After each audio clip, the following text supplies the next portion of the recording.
Selamat datang di perjalanan seru Gizi Daur Kehidupan. Mulai dari bayi mungil yang baru lahir hingga jadi kakek nenek yang kece yang tetap sehat dan aktif.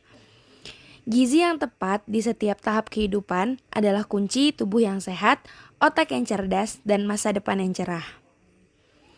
Tapi, tahukah kamu, kebutuhan gizi itu tiap orangnya beda-beda loh, tergantung umur dan fase kehidupan kita.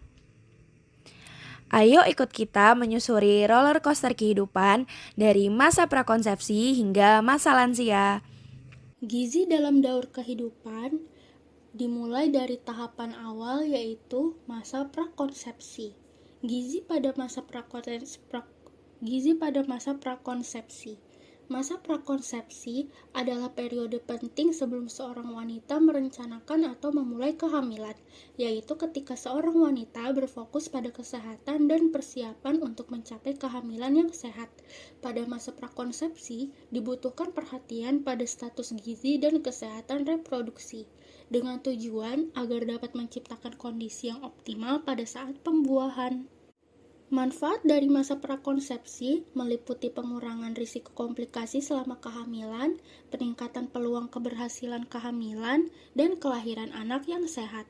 Pencegahan stunting dapat dilakukan sejak sebelum kehamilan atau periode prakonsepsi, di mana periode ini merupakan tahap penting untuk menentukan kehamilan yang sukses.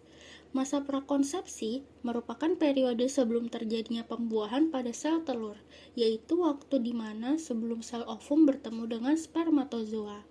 Masa prakonsepsi merupakan masa yang sangat penting dalam rencana mempersiapkan kesehatan reproduksi, serta memastikan kesiapan tubuh calon ibu sebelum berada pada masa kehamilan.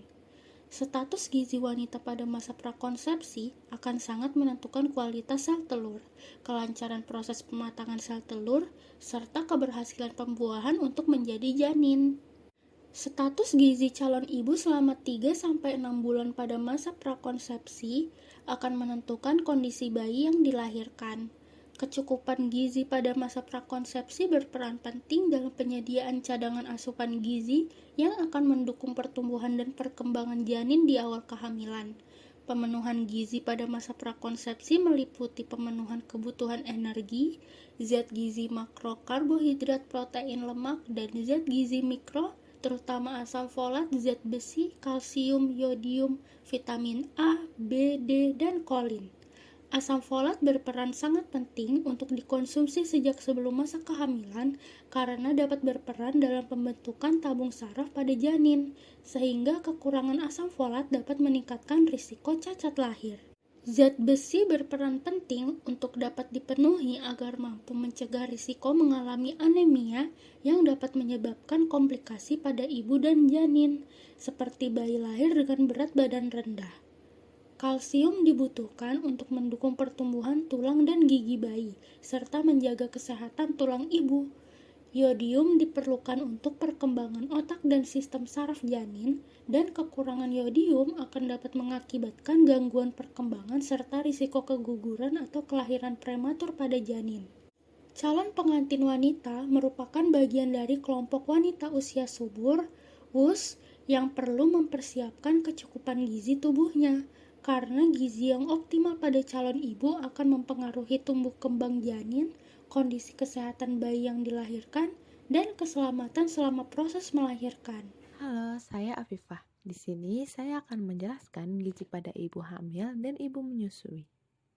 Masa kehamilan dan menyusui merupakan dua periode krusial dalam kehidupan seorang wanita, menandai transisi fisik dan emosional yang signifikan. Kehamilan berlangsung sekitar 40 minggu ditandai dengan pertumbuhan dan perkembangan janin di dalam rahim.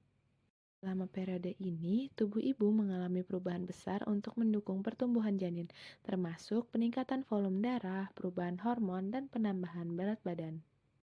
Proses persalinan menandai akhir kehamilan dan awal periode nifas, masa pemulihan pasca persalinan yang berlangsung sekitar 6 minggu.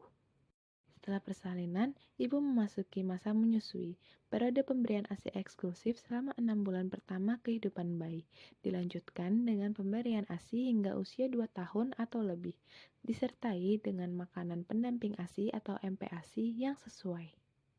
Nutrisi memainkan peran yang penting selama kehamilan maupun menyusui.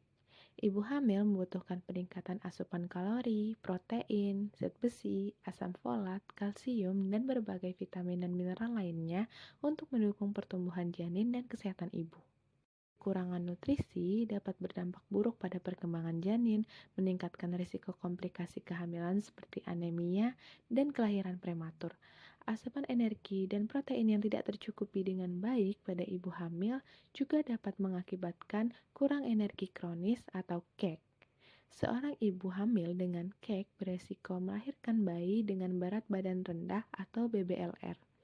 Sehingga dari masa kehamilan hingga selama masa menyusui juga memerlukan asupan nutrisi yang cukup untuk kesehatan sang ibu dan janin, sehingga pada masa menyusui dapat memproduksi ASI berkualitas tinggi yang memenuhi kebutuhan nutrisi bayi. Halo, saya Ninda. Saya akan menjelaskan mengenai masa bayi dan balita. Masa bayi dan balita merupakan periode pertumbuhan dan perkembangan yang sangat pesat. Masa bayi dimulai dari 0 hingga 12 bulan ditandai dengan perkembangan fisik yang cepat, mulai dari peningkatan berat badan dan tinggi badan hingga perkembangan organ-organ tubuh. Pada periode ini, bayi juga mengalami perkembangan motorik, kognitif, dan sosial emosional, seperti kemampuan mengangkat kepala, merangkak, duduk, dan berbicara. Transisi dari masa bayi ke masa balita dimulai dari umur 1 hingga 5 tahun yang ditandai dengan berkurangnya ketergantungan pada orang tua dan peningkatan kemampuan mandiri. Balita terus mengalami perkembangan pesat dalam berbagai aspek, termasuk kemampuan berbicara dan berjalan. Pada masa bayi, ASI eksklusif merupakan sumber gizi terbaik yang menyediakan semua gizi yang dibutuhkan bayi untuk pertumbuhan dan perkembangannya. Setelah usia 6 bulan, bayi memerlukan makanan pendamping ASI atau yang disebut MPASI yang bergizi dan bervariasi untuk memenuhi kebutuhan gizinya yang semakin meningkat. Oleh karena itu, pemberian makanan bergizi seimbang dan bervariasi akan sangat penting untuk menunjang pertumbuhan dan perkembangan optimal bayi dan balita. Gizi pada anak usia sekolah.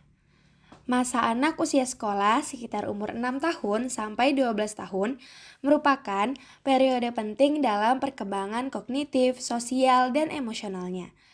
Pada usia ini, anak mulai memasuki dunia pendidikan, belajar membaca, menulis, dan berhitung, serta berinteraksi dengan teman sebaya di lingkungan sekolahnya.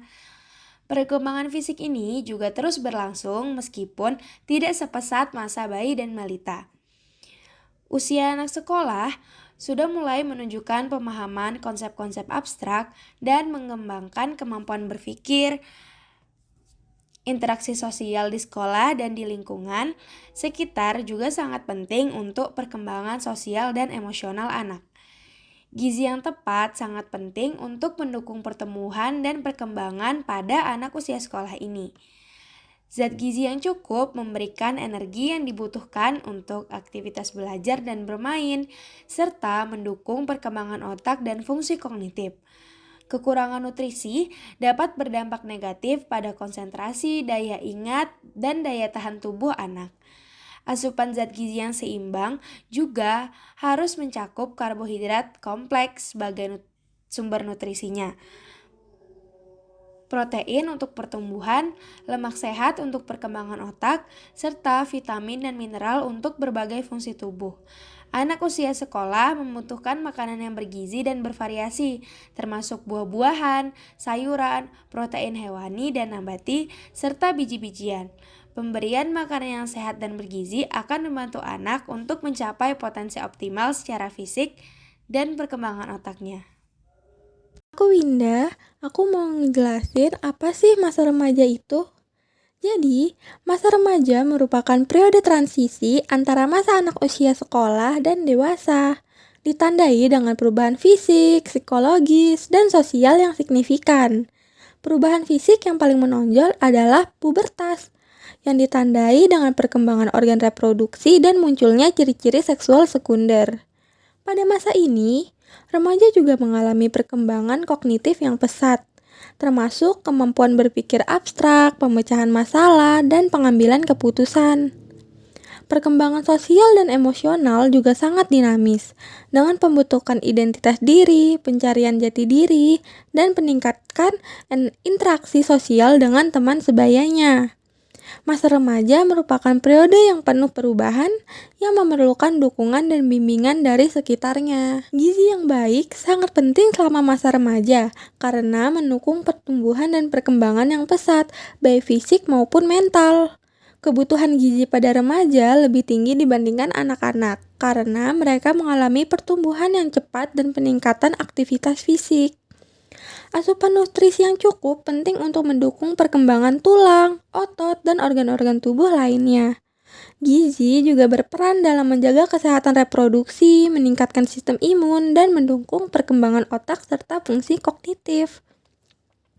Kekurangan nutrisi dapat berdampak negatif pada pertumbuhan dan masa dewasa merupakan periode panjang dalam kehidupan manusia yang ditandai dengan kematangan fisik, psikologis, dan sosial. Pada masa ini, perkembangan fisik pada masa dewasa relatif stabil dibandingkan masa pertumbuhan sebelumnya. Meskipun tetap begitu, penting untuk kita menjaga kesehatan tubuh dan kebugaran tubuh. Perkembangan psikologis berfokus pada hubungan interpersonal yang lebih dalam, serta pencarian makna dan tujuan hidup. Masa dewasa juga merupakan periode di mana individu mengambil tanggung jawab dan peran sosial yang lebih besar. Gizi yang baik tetap sangat penting selama masa dewasa untuk menjaga kesehatan dan mencegah penyakit kronis. Halo, saya Zalfah. Tahu gak sih apa itu lansia? Nah, WHO mendefinisikan lansia itu sebagai individu yang berusia 60 tahun ke atas. Tetapi perlu diingat, klasifikasi ini hanya bersifat umum dan beberapa negara mungkin menggunakan batas usia yang berbeda loh. WHO juga membagi lansia ini menjadi beberapa subkelompok berdasarkan tentang usia. Ada usia lanjut, usia tua, hingga sangat tua. Usia lanjut dikelompokkan untuk usia 60-74 tahun, usia tua untuk 75-90 tahun, dan sangat tua di atas 90 tahun. Pada masa lansia, proses pertumbuhan fisik sudah mulai berhenti.